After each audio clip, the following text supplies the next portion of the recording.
Chapitre 49. Le caractère du chrétien dérivé de l'onction qui a fait le Christ.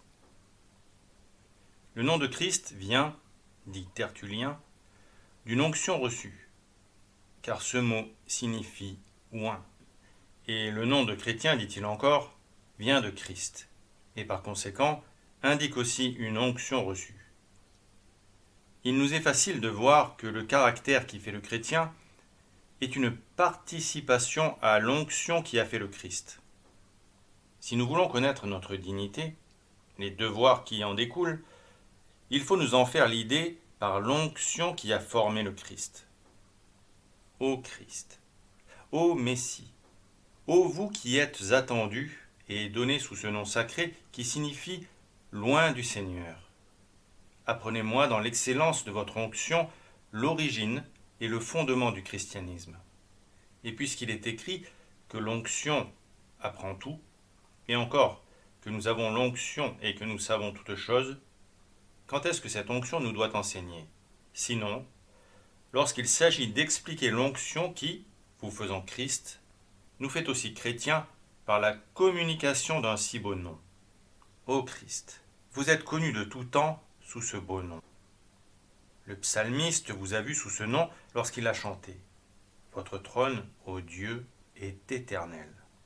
Et votre Dieu vous a oint d'une huile ravissante. C'est vous que Salomon a célébré, en disant dans son divin cantique, votre nom est une huile, un baume répandu. Quand l'ange Saint Gabriel a annoncé le temps précis de votre venue, il s'en est expliqué en disant que le Saint des Saints serait oint, et que l'oint, ou le Christ, serait immolé. Et vous-même, qu'avez-vous prêché dans la synagogue, lorsque vous expliquâtes votre mission? Qu'avez-vous, dis-je, prêché que ce beau texte d'Isaïe? L'Esprit du Seigneur m'a envoyé, et c'est pour cela qu'il m'a oint. Ô Christ, encore un coup, faites-moi connaître comment votre Dieu vous a oint, et rendez-moi participant de cette onction. Autrefois, dit saint Augustin, deux sortes de personnes recevaient une onction, les rois et les prêtres.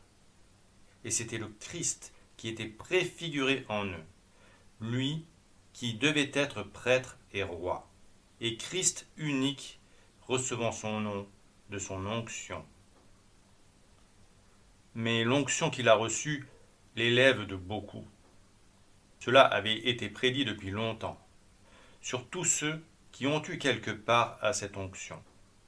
L'onction qu'il a reçue, c'est l'empreinte que le Père a mise sur lui, et par laquelle il est l'image vivante du Père. C'est l'empreinte substantielle de la divinité sur son humanité, qui communique à cette humanité toutes les propriétés de la divinité. Aussi, dans le psaume où David chante la royauté et le sacerdoce de son descendant, ils font de l'excellence de cette royauté et de ce sacerdoce sur sa naissance éternelle dans les splendeurs des saints. Cette onction, qui a sacré Jésus-Christ, c'est aussi l'Esprit Saint, qui s'est répandu avec tous ses dons dans cette humanité unie au Verbe. Et à cause de cette union substantielle de l'humanité avec le Verbe, l'Esprit Saint ne lui a pas été donné comme à nous, avec mesure, mais il lui a été donné comme son propre esprit. Jésus est donc oint par le Saint-Esprit, comme l'ayant en lui, par sa divinité, comme ayant reçu du Père qui est en lui la vertu de le produire, comme le donnant en propre à l'homme qu'il s'est uni en unité de personne. Ce qui a fait dire au Saint qu'il a été oint de la divinité. Et c'était ce que voyait ce prophète lorsqu'en disant « il a été oint par son Dieu », en même temps lui-même, il l'appelle Dieu. Et cette onction par laquelle Jésus-Christ a été consacré s'est répandue sur tous ceux qui lui appartiennent, comme l'huile qui avait servi à la consécration d'Aaron se répandait de sa tête sur la frange de son vêtement. Nous avons tous reçu de sa plénitude. Ce n'est pas seulement notre chef qui a reçu cette onction, dit saint Augustin, mais nous aussi qui sommes son corps. Il nous a incorporés à lui. Il a fait de nous ses membres, afin qu'en lui, nous fussions des Christ. Et par cette onction, tout ce qui était en lui descendra en nous. Toutefois, dans l'Ancien Testament, l'onction était répartie entre deux sortes de personnes, les pontifes et les rois. Et maintenant, elle appartient tout entière à tous les chrétiens. Et par elle, nous sommes au Christ et nous sommes le Christ, car le Christ est à la fois la tête et le corps. Par elle, nous participons au sacerdoce et à la royauté du Christ. Vous êtes un sacerdoce royal, disait saint Pierre aux fidèles de l'Église primitive. Et saint Jean dans l'Apocalypse, Jésus-Christ nous a fait rois et sacrificateurs de Dieu son Père. Ainsi, quand au jour de notre baptême, le prêtre faisait des onctions de l'huile sainte sur notre front et notre poitrine, Dieu lui-même oignait notre âme et la marquait de l'onction de l'Esprit Saint. Tout chrétien, dit Tertullien, est un autre Christ. Il faut donc que l'on reconnaisse dans tout son être et dans toute sa vie l'empreinte qui a fait le Christ. Nous sommes rois. Nous avons été appelés à posséder un royaume. Et tout ce qui arrive dans ce monde n'y arrive que pour les élus. Nous devons conquérir le monde pour l'assujettir à Dieu. Nous devons surtout nous conquérir nous-mêmes. Nous devons assujettir les passions à la raison, la chair à l'esprit, et tout homme à l'esprit de Dieu.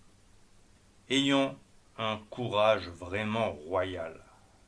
Ne craignez pas, petit troupeau, nous dit Jésus-Christ, parce qu'il a plu à votre Père de vous donner un royaume. Ayons un courage royal. Ne nous laissons point assujettir par nos passions. N'ayons que de grandes pensées. Ne nous rendons point esclaves de celles des hommes. Nous sommes rois et prêtres. Ce ne sont pas seulement les évêques et les prêtres qui jouissent de la dignité sacerdotale, dit saint Augustin. Ce sont tous les chrétiens.